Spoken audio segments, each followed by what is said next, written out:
Salve, rapaziada! E aí, tudo bem com vocês? Daniel Browne falando, mais um vídeo aqui do canal Browne Fogo, o primeiro aqui deste sábado, tá bom, rapaziada? Vamos trocar uma ideia rápida, bem rápida mesmo, sobre os possíveis times para a partida entre Botafogo e Fluminense. Tá, vamos falar de arbitragem também. A gente pode falar de relação, jogadores relacionados um pouco mais tarde, quando o Botafogo divulgar essa lista. Perdão. E se o Botafogo divulgar, tá legal? Eu tô aqui em Teresópolis, certo? Vim pra cá pra ajeitar algumas coisas e tudo mais. E vamos pra cima, porque amanhã de manhã pego o ônibus, vou pro Rio de Janeiro e partiu o Maracanã. Vambora, galera! Mexer nessas equipes entre Botafogo e Fluminense, tentar entender quem joga e quem não joga. Temos provável time do Botafogo, provável time do Fluminense, mas com algumas peças que podem ser diferentes. Afinal, o Botafogo vem com desfalques e o Fluminense, apesar de não ter desfalques por lesão ou por suspensão, é uma equipe que, pela situação física e também pelo encaixe tático da equipe, que vem funcionando na frente, mas vem deixando a desejar defensivamente, o Fluminense precisa mudar muito. Então o Fluminense vem aí de 5 jogos seguidos alterando times, e alterando, sim, 3, 4 peças. Tá? Alterando posição, jogador que jogou no meio vai pra esquerda, jogador que jogou na esquerda vai pra direita. A gente já falou sobre isso no último vídeo. Tá? E o Botafogo tem essa situação dos jogadores lesionados e o dilema do meio campo, da lateral, e vão pra cima. E também nas pontas. Primeiro de tudo, tá? Vamos ao que importa em relação à arbitragem. Ramon Abate Abel é o árbitro do jogo, na minha opinião, vem sendo, pasmem, rapaziada, estou elogiando um árbitro, tá? Browne está elogiando. O Ramon Abate Abel vem fazendo um bom campeonato. Só acho que viajou naquele lance lá que ele deu o amarelo pro Marçal naquele escanteio lá do Fortaleza, né? Foi ele que fez aquilo. Né? Mas fora isso, eu acho que ele vem fazendo um bom campeonato. Né? Me admira ele não ser árbitro FIFA e Rodolfo Toschi Marques, Anderson Daronco, né? E outros árbitros horrorosos terem o distintivo da entidade máxima do futebol. E a Daiane, né, vai ser a encarregada, né, pelo árbitro de vídeo. Tá? Então, a Daiane, né, vai ser a encarregada e o Ramon Abate Abel vai ser o árbitro principal. Mais tarde a gente fala sobre a programação completa, a escala da arbitragem. E agora a gente começa a falar aqui um pouco sobre Botafogo e Fluminense. Vamos falar primeiro do adversário. Tá, vamos para um possível time aí da equipe do Fluminense que foi apurado aí pelo Thiago Lima lá no GE.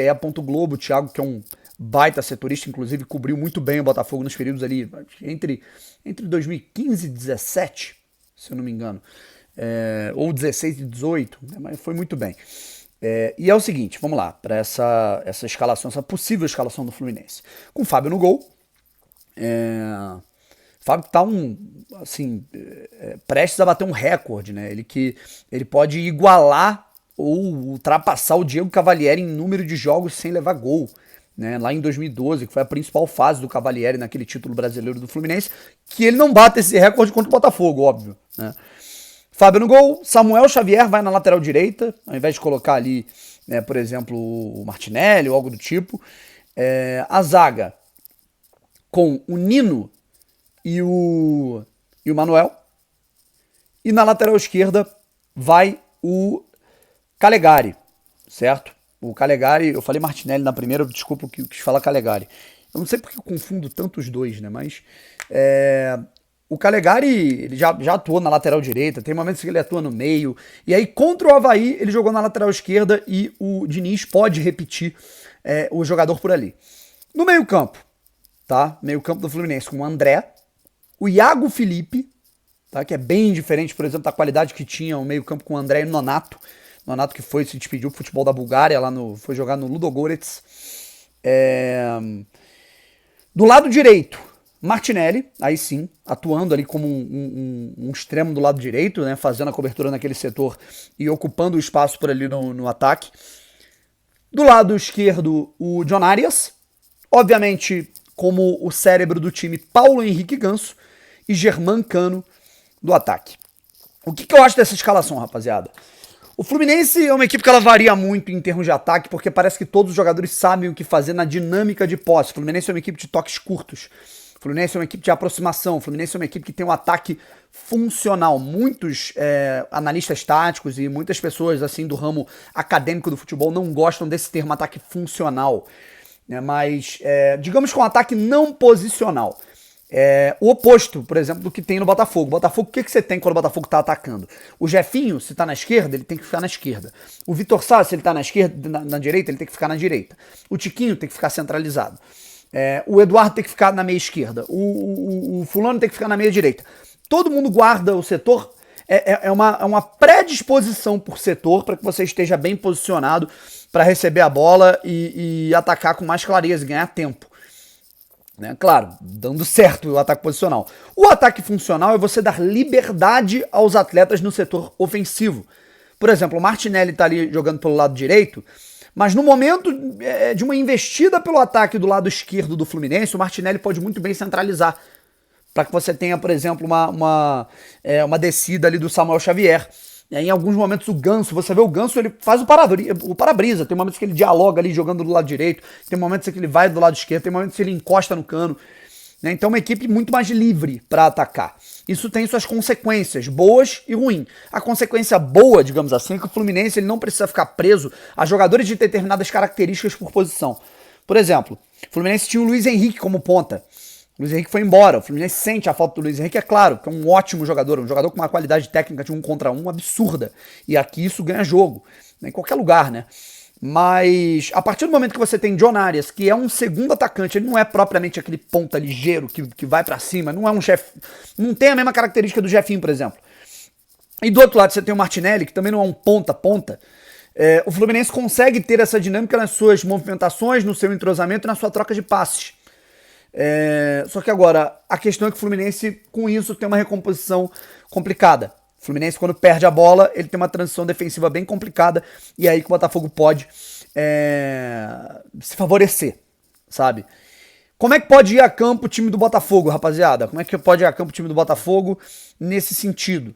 Né? E ganhando o meio campo também, porque com o Iago Felipe é bem diferente da questão do Nonato. O Nonato, ele fazia assim, as 4 fases do jogo muito bem. O Iago Felipe é um pouco menos completo. Pouco não, eu diria até consideravelmente. E o Botafogo ele pode ir a campo com o Gatito. Daniel Borges acredito que esteja um pouco à frente do Rafael, que teve uma contratura muscular. A zaga com Adrielson e Cuesta, na lateral esquerda o Marçal. O meio-campo é o grande dilema, tá? O GE. Globo coloca, né, na apuração do Botafogo, coloca ali o Gabriel Pires como principal candidato à vaga. Eu diria que a gente tem ali uma chance de igual para cada um, claro, a gente vai ter a certeza disso na relação. A relação ela diz muita coisa, quem vai ser relacionado, quem não vai. Mas eu acho que tá ali muito claro, o Del Piage vai jogar, e aí fica entre Piazon, Pires e Patrick, tá? Eu acho que fica entre esses 3 para ver quem joga ao lado do Eduardo. E eu iria de Patrick, tá? Eu acho que é jogo para se ganhar na técnica. O Fluminense é uma equipe muito técnica, o Fluminense é uma equipe de muita qualidade, é um clássico no Maracanã. Então eu acho que ao invés de você atrelar a função tática, você pode atribuir funções táticas a outras posições, a outros jogadores, e dar a oportunidade ao meu irmão Patrick. É a sua oportunidade de voltar pro time. É a sua oportunidade de aparecer de novo. Você não joga desde a primeira rodada do segundo turno contra o Corinthians. É a sua oportunidade de jogar, inclusive, com o Eduardo. Patrick e Eduardo nunca jogaram juntos, jogaram por 2 minutos contra o Atlético Paranaense. Nem isso, eu acho que o Patrick substituiu o Eduardo, não me lembro. E eu acho que é o momento de você equiparar na técnica. Quando você tem um jogo muito pegado, como por exemplo foi contra o Inter, e contra o Fluminense também vai ser porque é um clássico, contra o Inter você tinha em campo Kaique, você tinha em campo Klaus, Joel Carli, Hugo, foi um time que estava superando muito Piazon, e o pêndulo técnico da equipe para distribuir era o Patrick. Assim como no Fluminense você vai ter um time muito esforçado, né, claro, com outras qualidades, outras valências importantíssimas, como o John Arias, que é muito bom, como o Cano, que dispensa comentários, inclusive a bobeada que o Botafogo deu contra o Internacional nunca pode ser dada contra o Fluminense com o Germancano. Tá? Foram 2 bobeadas contra o Inter, no primeiro tempo o Inter errou, no segundo tempo o Inter acertou e ganhou o jogo. E isso não pode acontecer, é inadmissível isso acontecer, aquele bate-cabeça da zaga com o Germancano dentro da área. Tá? E o Ganso é esse grande pêndulo da equipe do Fluminense. Então, eu acho que pode ser uma chance de equiparar, sim, com o Patrick. Não tecnicamente que o Ganso, dispensa comentários, mas em termos de dinâmica de jogo. E, obviamente, Chiquinho titular, não tem o que discutir. E nas pontas eu colocaria o Vitor Sá na direita e o Jefinho na esquerda, apesar de eu achar que ele vai entrar com o Júnior Santos na direita, e aí Jefinho e Vitor Sá disputam a vaga na esquerda. Eu acho que a recomposição do Júnior Santos deixa muito a desejar, e eu acho que isso pode ser um perigo com o John Arias atacando por ali, com o espaço em profundidade do Ganso, enfim, com o Calegari, que também tem uma dinâmica interessante de passes ali pelo lado esquerdo. Eu acho que é importante a gente ter o Vitor Sá, que vai ter um contra um e vai ter a retaguarda defensiva melhor, acredito eu. É isso, rapaziada.